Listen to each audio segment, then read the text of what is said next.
Well, the NFL season is getting closer, but that also means we're nearing teams needing to cut that roster down to that magical number of 53. And one of those names we could see on the way out, quarterback Taysom Hill, longtime fan favorite for the Saints and Mr. Do-It-All for a very long time, but he's on the wrong side of 30 at the age of 34, and a lot of changes have happened since last season in New Orleans. But he might not be the only one. Take a look at other QBs that may be on the way out. Taylor Heineke there with the LA Chargers. Tommy DeVito with the Giants because they're loaded now with Jackson Dart and two vets in front of them. So we shall see the closer we get to that date of 53. My guy Logan Ryan tapping in with us. And Logan, before we get into some of those names and possibilities of leaving and all that stuff, most players, they never want to get that call to the locker room or to the coach's office about possibly, leaving the team. But put in perspective, what does that mean for players, some of the anxiety they face, their teammates there, leaving a place that they've been maybe 2 or 3 years? Yeah, absolutely. After this last preseason game here, this is the darkest week, in my opinion, of the NFL season. You don't want to get that call as a player, but you're going from 90 players down to 53. Do the math. 30-some players are going to be getting that call, and it's not a good one. And guys that you train with all offseason, some guys that you play in the league with for years are going to be playing their last football game of their career. Some undrafted free agents and rookies and guys that are so excited to get a training camp invite, so excited to go and prove it and earn it. It doesn't always work out. The league is very small. It's a fraternity. Majority of the rosters are returning their starters or their players with a couple draft picks, a couple trades, a couple free agent acquisitions, and you got like 40-some guys on the roster competing for 7 spots, 8 spots. And those guys are going to be getting that call. So it is a very, very dreary type of day, couple days, weeks, if that. And you kind of stick to yourself and hope your phone doesn't ring, and you kind of poke your eye open on the Tuesday morning after that trim down date, and just happy that you made it, and then you really focus in to the season. One of those guys that didn't have a chance to get drafted but has had a long-time career with the Saints, Taysom Hill. Of course, we've known him for years. He does everything outside of the QB position, but he has a few things against him now. Age, I mentioned, the new scheme, new coaching staff. Could this be the writing on the wall for him at 34 in New Orleans? I really hope not. I really hope not. I'm not going to be a former player come on here calling for players' jobs, but I will say for Taysom Hill's experience, if you are a new coach, right, and you are a guy coming in trying to set a culture and a standard, Taysom Hill is not the problem. He is setting the tone in the weight room. He is setting the tone on how he plays.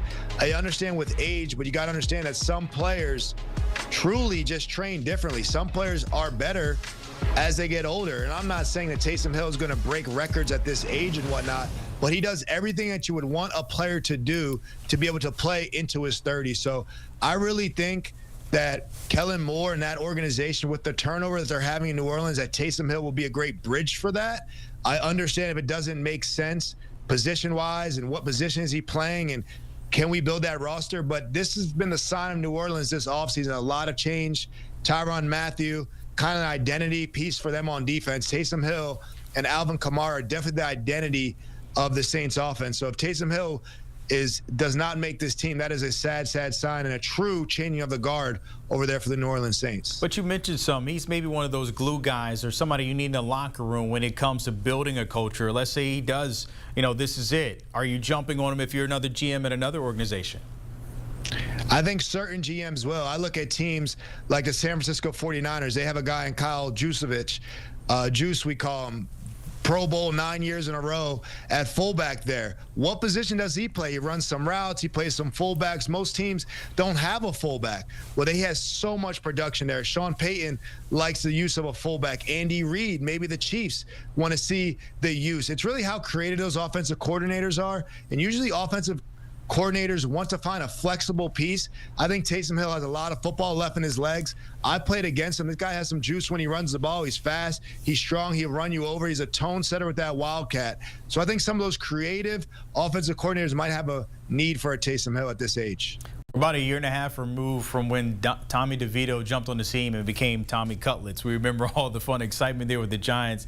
But now he looks like the odd man out. Jackson Dart has shown some promise. Then you have Russ and Jameis in front of him. I don't want to be the man to say, look, this is the last time we'll see him on a roster, but does it kind of look like that based on what we've seen from those guys in that room?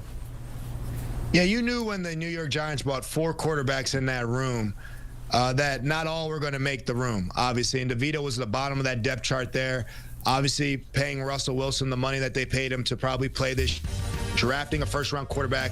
You think he's going to probably be that heir apparent there. Jameis Winston, you're not going to beat his vibes in a locker room. He's a great guy. He's a guy that could potentially be on the move, right? I love playing against Jameis and playing with Jameis, so he's loved over there in New York. And then you got Tommy DeVito, who's loved in New York as well. Tommy DeVito proved that he can play football.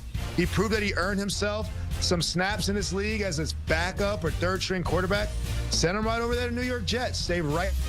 He don't even got to move his apartment. Still keep selling the cutlets. I think Tommy DeVito, he's definitely a fan legend up there for the New York Giants and some dark days there, but ship him right over to the New York Jets if you need to. Maybe they need him in that QB room, but I think Tommy DeVito, if he does get moved or does get released, hopefully he lands on his feet somewhere. Let me ask you, because you brought up a good point there, because Jameis Winston and the Russ dynamic, and you see teams, as always, you need a vet in the locker room. Let's just say, for kicks and giggles, that Jameis is the quarterback on the move. Can Tommy still stay in that locker room? Because then at least you still have three. Absolutely, and especially with the roster move, how they have the emergency quarterback situation nowadays, and that doesn't take up a roster spot. We remember the San Francisco 49ers game when they ran out of quarterbacks, and Christian McCaffrey had to go in there and try to play quarterback for them, and that obviously altered a playoff game there. So now the NFL's made a rule where you can have this third quarterback, but it doesn't count as a roster spot. I think that's where a Jameis or a Tommy DeVito will sit, and then you activate a Russell Wilson and a Jackson Dart for game day, but you can still have that emergency third quarterback who can dress and play if need to due to injury. So I think that's what the Giants, they don't want to go into the season without a quarterback, so they have 3 or 4 of them. I think DeVito's completely capable of that third quarterback spot. I tell you what, it doesn't matter where Jameis ends up. We all want to see the content. As always, he's very funny in the locker room and the huddles, and what he has done the last Super Bowl there. I want you to take a look at some of these names that we might see on the chopping block the closer we get to that date of the 26 to that 53. And if you're a GM, if you're a coach, and you see some of these possible candidates out here, give me 1 or 2 that you're snagging right away. Well, I'm going down the list here because a lot of these are my guys. I played with Adoree Jackson. He's not going anywhere. I actually thought he could win this cornerback job for the Eagles over Keely Ringo eventually. I know Adoree has a lot of great ball left in his legs. Same Azeez Ojulari, played with him in New York Giants. He fared well in that last preseason game they've had. Hunter Renfrow, that's a route runner right there. I'm snatching Hunter Renfrow up. I know he took some time off from football, but you can't teach what he does naturally. Kendrick Bourne is also a productive player. I'm surprised to see his name on this list. I think he'll get snatched up quickly. Deontay Johnson's a true route runner. He has dealt with switching some teams, some character stuff as of late, but he can truly, I think, if his mind's right, he can run routes with the best of them. Jalen Polk is a guy that I would be worried about there. I know Mike Vrabel's coming in, new regime. He did not draft Jalen Polk. I can't speak on Jalen Polk's character, but if it's not what Mike Vrabel wants, I know Mike Vrabel is in charge enough to make some roster decisions as a head coach. And I know that he can say, hey, this is not a guy, he's not brought in.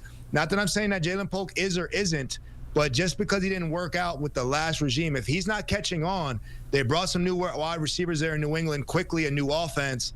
I can see this guy being a guy on the move there. Who knew Logan Ryan had GM in his bag? Something else you can add on to the resume there, my friend. Appreciate it as always when we're talking Sundays. And that means we are getting closer to Sundays. September 7th returns back into our lives. Count on Sundays. You can watch a local game live on CBS. We'll have you covered here on HQ. But don't forget, all that streaming on Paramount+.